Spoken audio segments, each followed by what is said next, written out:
wabarakatuh. Selamat malam dan selamat berbuka puasa untuk semua teman cerita yang ada di rumah.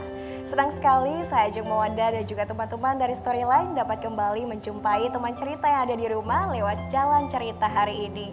Nah, mungkin saat ini ada beberapa orang di antara teman cerita yang di rumah yang merasa was-was dengan jatah rizki dari Allah Subhanahu wa Ta'ala.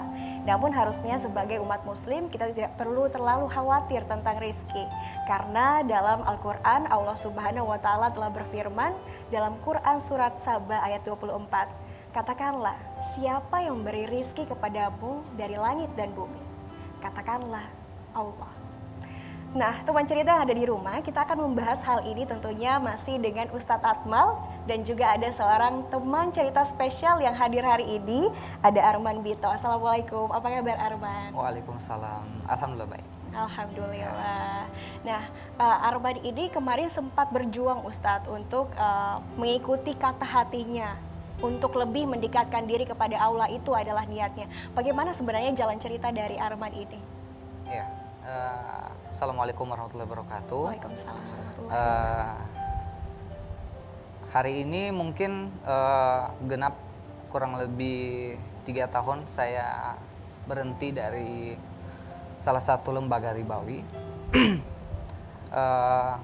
Awal mulanya ya, kalau saya masuk di lembaga ribawi di sekitar tahun 2013 Ustaz ya. 2013 saya masuk tanpa ada beban sedikit pun terkait apa hukumnya pekerjaan yang akan saya masuki ini. Dan memang tidak ada kepikiran sampai ke situ. Setelah kurang lebih 3 tahun saya bekerja di salah satu lembaga ribawi ini, saya posisinya menjabat sebagai salah satu asisten SDM. Jadi tugas saya adalah melakukan rekrutmen, kemudian mengawal sampai benar-benar calon karyawan ini menjadi karyawan di lembaga ini. Nah, memang sih pada tahun ketiga itu sudah mulai ada dakwah yang disebarkan lewat medsos dari Facebook, Instagram. Cuman karena posisi saya sebagai SDM, jadi memang berasa tidak bersentuhan langsung dengan transaksi ini. Jadi masih istilahnya masih ngeyel lah gitu. Nah, nanti setelah masuk di tahun keempat saya dimutasi di kantor wilayah di Manado. Kurang lebih saya 3 bulan di sana untuk membuat sebuah aplikasi, karena memang basic saya di IT, programmer. Jadi saya dipindahkan ke sana untuk project aplikasi di SDM. Kurang lebih 3 bulan saya selesaikan sesuai dengan target saya. 3 bulan aplikasinya selesai, running. Saya balik lagi minta pindah ke cabang Gorontalo. Di sini saya agak naik sedikit jabatan saya dari grade. Kalau misalnya di ASN mungkin golongan ya. Golongan 4 ke golongan 5. Kemudian di situ posisi saya menduduki asisten administrasi kredit. Nah, di posisi ini memang mulai ada perasaan galau, ya, karena apa yang dimaksudkan dalam hadis Nabi terkait yang mencatat, yang menyaksikan, dan yang menikmati itu semua sama, ya, hukumnya. Nah, posisi di admin kredit itu tugas saya. Jadi saya yang mencatat perjanjian kredit, kemudian saya yang menyaksikan, saya yang membuat dokumentasi dan lain-lain, saya yang membuka rekening, saya yang melakukan setting bunga dan lain-lain. Ya, jadi memang kompleks di posisi itu. Nah, alhamdulillah memang posisi itu membuat saya makin galau. Jadi waktu itu saya coba buka beberapa akun Instagram, salah satunya adalah Xbank Indonesia. Nah, dari sini memang makin parah galaunya saya itu makin parah, karena di situ setiap hari diposting foto yang berisikan sindiran, ya buat kami-kami yang bekerja di lembaga ribawi. Dan akhirnya singkat cerita saya memilih untuk berhenti. Waktu itu bertepatan memang ada 2 teman lagi dengan alasan yang sama. Ternyata memang sudah galau sebelum-sebelumnya. Jadi tetap kita ikuti peraturan perusahaan, 1 month notice, 1 bulan sebelum kita masukin surat resign, dan alhamdulillah memang waktu itu tidak ada kendala yang berarti. Kita berhenti dengan baik-baik dari lembaga ini. Waktu itu memang berapa kali diskusi dengan keluarga, karena waktu itu memang saya sudah berkeluarga. Pertimbangan terkait ekonomi dan lain-lain itu kita sudah diskusikan dengan istri waktu itu, dan alhamdulillah istri mendukung dengan segala konsekuensi yang akan mungkin terjadi ke depan, ya. Karena posisi saya resign itu belum ada pekerjaan yang menunggu. Jadi memang setelah resign memang habis, tidak ada lagi istilahnya kalau anggapan manusia penghasilan tetap sudah putus. Oke, setelah berhenti kami mencoba membuka, teman bertiga kita mencoba membuka bisnis kuliner, Ustadz. Bisnis kuliner kita buka tidak jauh dari tempat kami bekerja sebelumnya. Di situ modal yang kami ambil itu dari sisa-sisa gaji terakhir, kita bukakan bisnis kuliner. Dan kurang lebih 6 bulan bisnis itu tutup, ya. Arman, jadi setelah akhirnya memutuskan untuk keluar dari instansi yang sebelumnya dan memutuskan untuk membuka bisnis kuliner. Iya. Tapi setelah mencoba bisnis kuliner pun 6 bulan kemudian tutup. Tutup, iya. Bagaimana selanjutnya? Apa yang dilakukan oleh Arman dan teman-teman? Namun ditahan dulu, kita akan jeda dan kita akan kembali pemirsa. Tetaplah bersama kami di Jalan Cerita.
teman cerita semua yang di rumah, Anda masih bersama kami di Jalan Cerita dan masih bersama dengan saya, ada Ustadz Akmal dan juga seorang teman cerita di sini, ada Akmal.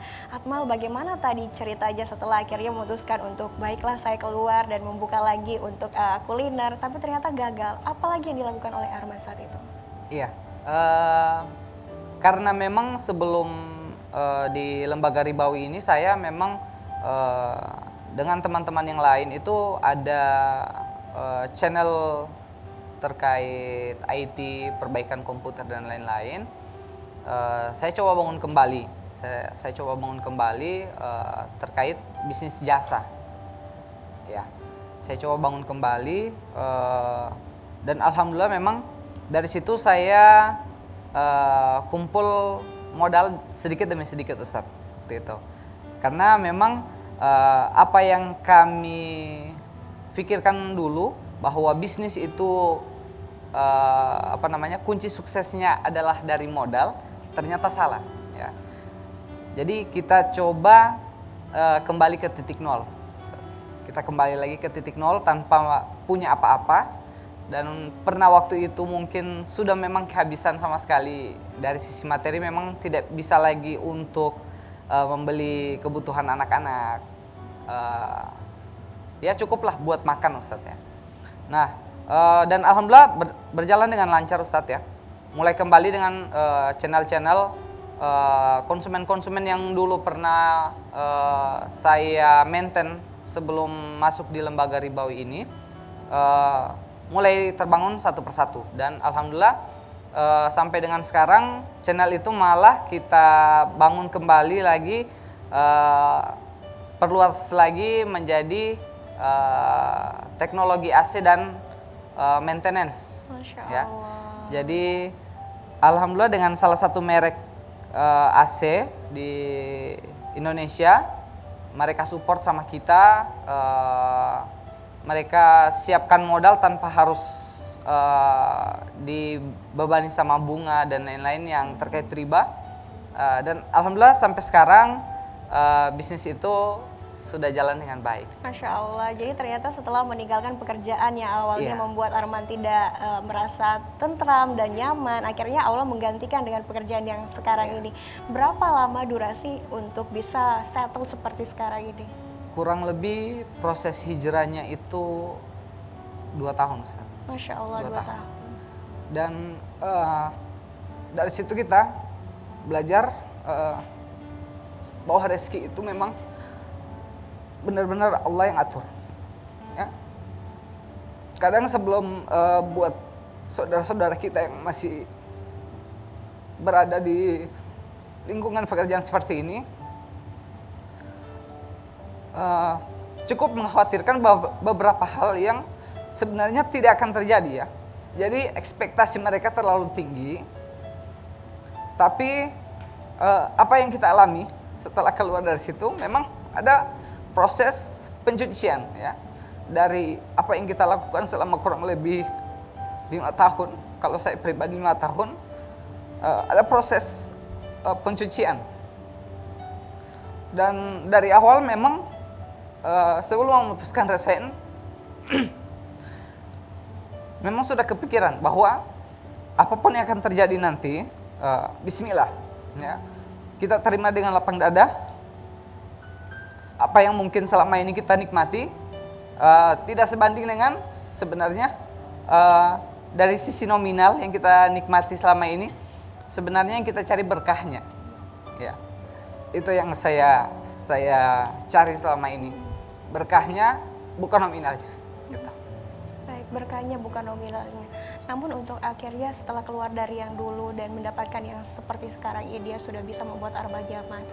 Itu dalam proses perjalanannya, apakah ada cobaan yang sampai membuat Arman merasa putus asa? Pasti ada. Setiap teman-teman yang hijrah itu pasti ada ya. Kalau saya sendiri memang waktu resign itu kedua orang tua sudah meninggal. Jadi memang dari teman-teman yang lain mungkin ada penolakan dari keluarga dan lain-lain. Alhamdulillah tidak saya alami. Tapi memang saya pribadi mengalami kesulitan itu dari sisi ekonomi. Karena posisi anak waktu itu sudah 2 dan dua-duanya masih menyusui, Ustaz. Jadi 100% memang mengandalkan Allah untuk mendatangkan rezeki, ya. Jadi kadang lagi memang lagi butuh-butuhnya, tapi saat itu memang tiba-tiba Allah kasih jalan rezeki, ya. Tidak banyak tapi mencukupi. Itu, Ustaz. Momen seperti apa yang waktu saat itu, saat belum seperti ini Arman rasakan, belum mendapatkan pekerjaan yang memang sudah pasti seperti ini saat itu, momen apa yang paling mengiris hati yang dirasakan oleh istri dan anak-anak, ingin butuh sesuatu tapi keadaan ekonomi masih seperti itu? Iya, kalau saya pribadi memang saya sebagai kepala keluarga memang merasa bahwa untuk mencukupi kebutuhan materi buat keluarga adalah menjadi satu kewajiban. Tapi ketika memang posisi tabungan habis, terus usaha juga mandek, jadi di lain sisi memang ada kebutuhan yang harus saya penuhi. Itu kadang, dan memang tidak tahu harus minta kemana. Saya pribadi memang tidak mau kesulitan saya itu diketahui oleh orang lain. Jadi memang susahnya saya cukup keluarga saya yang tahu. Masya Allah. Tapi saat itu Arman sudah tidak memiliki orang tua ya saat itu, saat keluar itu sudah tidak ada bapak, sudah tidak ada ibu. Biasanya tempat mengeluh yang backing yang di belakang itu tidak ada lagi. Saat itu berarti hanya istri seorang. Ya. Apa yang Arman ingin katakan kepada istri? Rasa terima kasih seperti apa yang ingin Arman katakan karena bisa menemani Arman di saat-saat sulit seperti itu? Ya, buat istri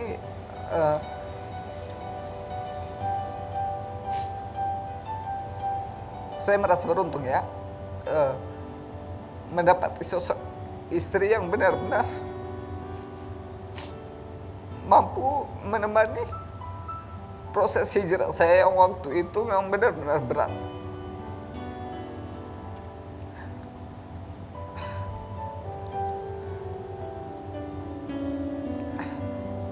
Pokoknya memang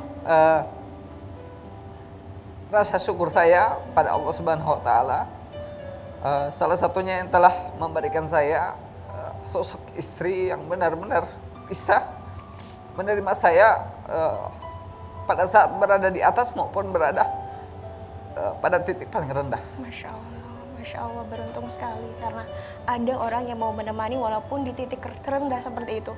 Biasanya kalau Arman saat itu memang merasa sedang lagi down, apa yang biasa dikatakan oleh istri Arman saat itu untuk menyemangati? Istri saya jujur, Ustaz, adalah seorang mu'alaf. Masya Allah. Beliau nanti kalau posisi saya berada pada posisi yang memang sangat drop, selalu diingatkan, ya, untuk mencurahkan segala sesuatu keluh kesah melalui doa. Dan memang alhamdulillah proses titik paling rendah yang saya alami waktu itu, kita tinggal bagaimana berpikir positif dengan jalan yang lagi Allah persiapkan. Saya yakin bahwa segala sesuatu yang baik pasti butuh proses.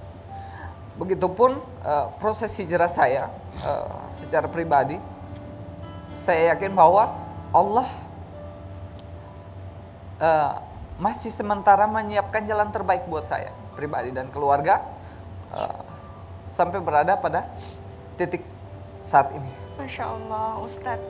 dari apa yang diceritakan oleh Arman ini kita bisa tahu bahwa jalan cerita hidup Arman ini memang sangat luar biasa dan semoga menginspirasi teman cerita semua yang ada di rumah. Saya mau tanggapan Ustadz dulu, bagaimana Ustadz menanggapi jalan cerita hidup dari teman kita ini? Assalamualaikum warahmatullahi wabarakatuh. Waalaikumsalam warahmatullahi wabarakatuh. Kita mendengar tadi bahwa adanya keberanian daripada saudara kita Arman untuk keluar, yang pada awalnya ia bekerja pada suatu tempat, namun karena ia mulai memahami, setelah dia memahami, dia mengerti. Setelah dia mengerti, karena dia berada pada posisi itu, dia tidak berani untuk keluar. Setelah dia memahami, kemudian dia mendalami, dan kemudian dia faham, dan akhirnya dia memutuskan untuk hijrah keluar dari pekerjaan itu. Ya, ketika pada saat ia keluar dari tempat itu, tentu ia merasakan akan adanya satu ujian yang Allah berikan. Ketika adanya ujian baginya, ia tidak menjadikan ujian itu adalah hukuman baginya, tapi melainkan adalah salah satu makna di mana ketika Allah akan memberikan cobaan, maka tentu di balik kesulitan itu ada kemudahan di dalamnya. Sehingga pernah dijelaskan, faiza sa'alaka ibadi anni fa inni qarib ujibu da'watad da'i iza da'an. Ketika ada yang bertanya, Allah menjelaskan, ya Rasulullah, ketika ada hamba, ketika ada umatmu yang bertanya tentang aku, kata Allah, ujibu da'watad da'i iza da'an, maka sampaikan kepada mereka bahwa sesungguhnya aku dekat dengan mereka. Dekat itu sedekat, lebih dekat daripada urat leher kita ini. Jadi kalau kita sendiri, yang kedua Allah. Ketika kita berdua, yang ketiga Allah. Nah, itulah saya lihat tadi ketika saudara Arman berani mengambil suatu keputusan itu, Allah datangkan kemudahan itu dari mana? Dari istrinya. Allah gerakkan kalbunya, hatinya, sehingga hatinya istrinya juga sama, ikhlas dengan keberadaan Arman pada saat. Nah, bagaimana kalau misalkan Allah memberikan ujian yang lebih berat lagi, tiba-tiba istrinya tidak meridhai dengan keluarnya, bisa akan terjadinya pemberontakan di dalam hati Arman. Makanya Allah mendatangkan kemudahan-kemudahan itu daripada orang-orang sekelilingnya. Dan ketika dia memaknai makna daripada hati ada, telinga ada, kemudian ketika semuanya sudah ada, matanya, telinga, tiga komponen itu tentu ia gunakan di dalam pekerjaan itu ketika ia melihat dimensi-dimensi. Wah, ini sudah semakin tidak cocok. Jadi saya tidak membahas dalam pemaknaan riba secara luas. Jadi ketika saya membahas hanya pemaknaan dia, bahwa dia merasa bahwa ada tidak cocok lagi di dalam pekerjaan itu.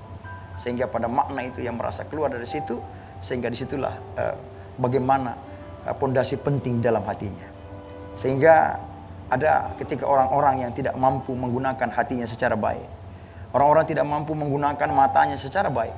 Orang-orang tidak mampu menggunakan telinganya secara baik. Ada memang, tapi mereka tidak gunakan sebagaimana fungsinya. Dijelaskan Allah dalam Al-Quran, وَلَقَدْ زَرَعْنَا لِجَهَنَّمَ كَثِيرًا مِنَ الْجِنِّ وَالْإِنسِ. Telah banyak kucampakkan ke dalam neraka dari golongan jin dan manusia. Mengapa? Lahum qulubu la yafqahuna biha. Aku ciptakan hati mereka, namun hatinya keras. Tidak mau digunakan untuk menghayati kebesaran Allah, semua yang aku berikan kepadanya. Walahum a'yunun la yubsiruna biha. Aku ciptakan kedua matanya, akan tetapi matanya betul melihat, tapi matanya sebenarnya buta. Tidak mau melihat bagaimana pembukaan pemaknaan yang sudah saya jelaskan. Yang sudah dia membuka pintu hati, ia tahu, tapi ia pura-pura tidak tahu, matanya buta. Walahum azanun la yasma'una biha. Diciptakan kedua telinganya, akan tetapi telinganya tuli dan buta. Ulaika kal an'am balhum adhal. Mereka bagaikan hewan binatang ternak, bahkan melebihi daripada hewan itu. Nauzubillahi min zalim. Nah, ketika Arman mengembalikan koridor itu, bahwa ia masih mempunyai hati, masih mempunyai telinga, masih mempunyai semua. Tentu dengan hijrahnya dia adalah satu momen yang mana dia merasa inna ma'al usri yusra. Di antara kesulitan yang saya hadapi ini, insya Allah ada kemudahan yang Allah berikan. Wa may yattaqillahu yaj'al lahu makhrajan wa yarzuquhu min haitsu la yahtasib. Bertakwalah kalian kepada Allah. Ketika kalian bertakwa, maka Allah akan memberikan kalian rezeki melalui jalan yang tidak disangka. Masya Allah. Jadi kuncinya adalah bertakwalah kepada Allah, rezeki biar nanti Allah yang atur. Baik, teman cerita yang ada di rumah, kita masih akan melanjutkan jalan cerita hari ini. Tetaplah bersama kami.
Ya Habibi, Habibi, Habibi salam, Habibi salam alaika,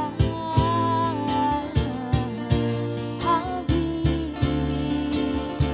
yauman garobi, salam alaika, wamnun wasamu, salam alaika, yauman garobi, salam alaika, amul ya sabu, salam alaika, Ahmad ya Habibi, salam alaika, Ahmad ya Habibi, salam alaika.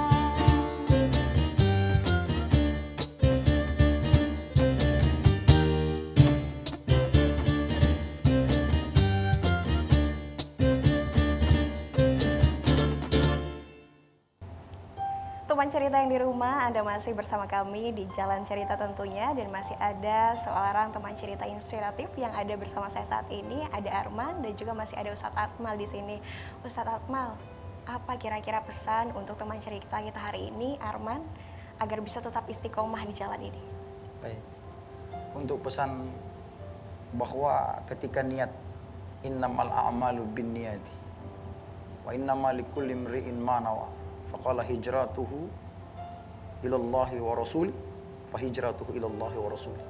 Ketika ia sudah mulai dengan niatnya, maka disitulah jatuh vonis bahwa dengan niat itu Allah akan buka jalan kemana arah yang ia buka. Memang Allah tidak memberikan secara spontan rezeki itu, tapi Allah meneteskan sedikit demi sedikit. Ketika kita introspeksi, ada doa kita tidak diijabah. Adakah Allah kejam ataukah Allah tidak menyintai saya? Tidak. Ada tahapan-tahapan. Allah tidak memberikan kau rezeki, tapi Allah berikan kau umur panjang. Dengan umurmu panjang, Allah kasih kau sehat. Kau bisa bekerja, berikhtiar, mencari pekerjaan sana kemari, kemudian dikelilingi oleh orang-orang yang membuka hatinya. Dan ketika engkau tenang, Allah datangkan sedikit demi sedikit. Buat apa kita mendapatkan rezeki kalau besok kita mati? Tapi ketika diberikan kita berangsur-angsur, Allah berikan kita umur panjang. Ketika ada doa yang tidak diijabah, kita koreksi pada diri kita. Cek ibadah kita, apakah sudah lengkap atau belum? Cek sholat kita, cek dulu semuanya. Kalau sudah betul, baru kita berdoa kepada Allah Subhanahu wa Ta'ala. Kemudian ketika kita sudah mempunyai satu kekuatan, keyakinan penuh di dalam hati, maka janganlah kita coba-coba untuk berpaling daripada kebenaran, keikhlasan yang ada pada diri kita. Karena ketika kita ikhlas, ala bidzikrillahi tatmainnal qulub. Dengan kita mengingat Allah, maka hati akan menjadi tenang. Karena hanya kita mengharap kepada Allah semata, karena Allah juga berpesan kepada kita. Ketika kita mengejar kehidupan akhirat, jangan hanya akhirat saja. Harus kita juga mengejar kehidupan dunia. Kalau kita mengejar kehidupan dunia, jangan hanya dunia saja, tapi akhirat juga harus kita kerjakan. Wabtaghi fima ataqallahu daral akhirah wa la tansa nasibaka minad dunya. Raihlah kalian untuk menggapai, untuk mendapatkan, untuk mencari kenikmatan akhirat. Silakan. Kalian sholat sebanyak-banyaknya, berpuasa, amalan-amalan, silakan. Allah teruskan wala tansa nasibaka minad dunya. Ingat, jangan kau lupakan untuk meraih kehidupan dunia. Kalian masih butuh kehidupan yang layak, masih butuh makan dan minum. Nah, kalau kita tidak beribadah, kalau kita beribadah terus tidak makan, ya Allah saya hanya beribadah saja, saya tidak usah makan, ya mampuslah kalau gitu, mati dia nanti. Makanya kita harus berimbang antara kita kehidupan akhirat dan antara kehidupan dunia. Balance, jangan berat sebelah. Kemudian Allah teruskan lagi setelah kita melakukan itu semua, wa ahsin kama ahsanallahu ilaika. Berbuat baik kepada kalian sebagaimana Allah telah berbuat baik kepada kita. Beliau telah berbuat baik kepada tadi temannya yang bertiga, mencari nafkah, mencari kerja bersama, kemudian rob, mulai dari titik nol sekalipun. Itu bukanlah keinginan dia, tapi Allah menguji dia. Allah akan uji sampai di mana batas ikhtiar kalian. Di situ tidak jarang masuk bisikan-bisikan syaitan yang ketika menggoda, kau harus berpaling dari situ, bahwa ternyata itu salah. Tidak jarang di situ masuknya orang-orang yang sengaja menghasut, bisa merubah mekanisme yang ada, sehingga tidak jarang dari situ bisa masuk pada aliran-aliran yang tidak jelas. Sehingga itu dijelaskan kembali, man lam yardha bi qada'i. Barang siapa hambaku yang tidak pernah ridha akan hukum yang saya berikan, kata Allah. Walam yasbir alal bala'i, yang tidak pernah bersabar atas cobaan yang saya timpakan kepadanya. Walam tashkur ala na'ma'i, yang tidak pernah bersyukur atas segala nikmat yang saya berikan kepadanya, kata Allah. Fal khuruju minas sama'i wal ardi, silakan kalian manusia keluar dari langit dan bumiku, kata Allah. Fal yatlub rabbi rabban siwaya, silakan kalian keluar dari langit dan bumiku, maka cari Tuhan lain selain aku, kata Allah. Nah, kalau kita diusir Allah dari kolong langit bumi ini, kita mau cari langit mana lagi? Kalau hanya saya dimarah oleh pimpinan, ya, oleh rekanan kerja, mungkin saya bisa pergi. Minggu depan saya kembali, saya sudah bisa berdamai. Tapi jika Allah Qadir Rabbul Jalil yang murka terhadap kita, kemana lagi langit tempat kita bernaung, dan kemana lagi bumi tempat kita berpijak. Teruslah pesan saya, teruslah berikhtiar, istiqamah dan tawadhu di dalamnya. Insya Allah Allah akan datangkan terus kemurnian rezeki di dalamnya. La in syakartum la azidannakum wa la in kafartum inna azabi lasyadid. Syukuri, Allah akan tambah dan tambah lagi. Ketika kalian kufur, azab Allah akan menanti kita semua. Masya Allah Ustadz, dan luar biasa sekali teman cerita kita hari ini. Terima kasih Arman sudah berbagi kisah inspiratifnya. Semoga bisa memotivasi teman cerita semua yang ada di rumah. Dan juga untuk teman-teman cerita yang ada di rumah, tadi Ustadz Akmal telah mengatakan bahwa apalagi yang perlu kita takutkan saat Allah Subhanahu wa Ta'ala sendiri telah berjanji bahwa bertakwalah kepadaku dan yang akulah akan memberikan rizki kepadamu. Saat kita takut miskin dan dijauhi oleh semua orang, Allah juga berkata bahwa aku sangat dekat denganmu, lebih dekat dari urat nadimu. Jadi tidak ada yang perlu kita khawatirkan jika ada Allah di hati kita. Baiklah teman cerita, saya Ajeng Mawada pamit undur diri, juga ada teman-teman dari Storyline pamit undur diri. Kita akan bertemu lagi di episode berikutnya. Assalamualaikum warahmatullahi wabarakatuh dan sampai jumpa.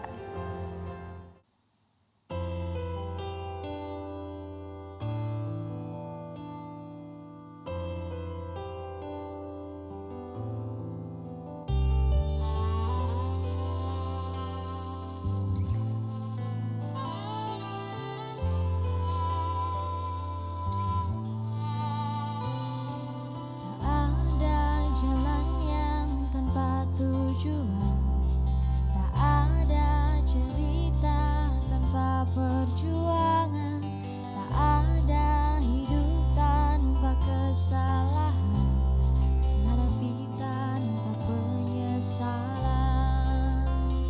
Selalu ada pelangi setelah hujan, di balik kesusahan ada kemudahan.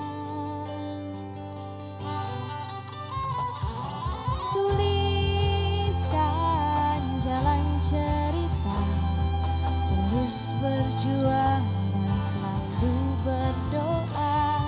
Katakan pada dunia, jangan menyerah karena ada Allah. Tuliskan jalan cerita, terus berjuang dan mohon ampunan. Katakan pada mereka, Allah kan tuntun langkahmu di jalan cerita.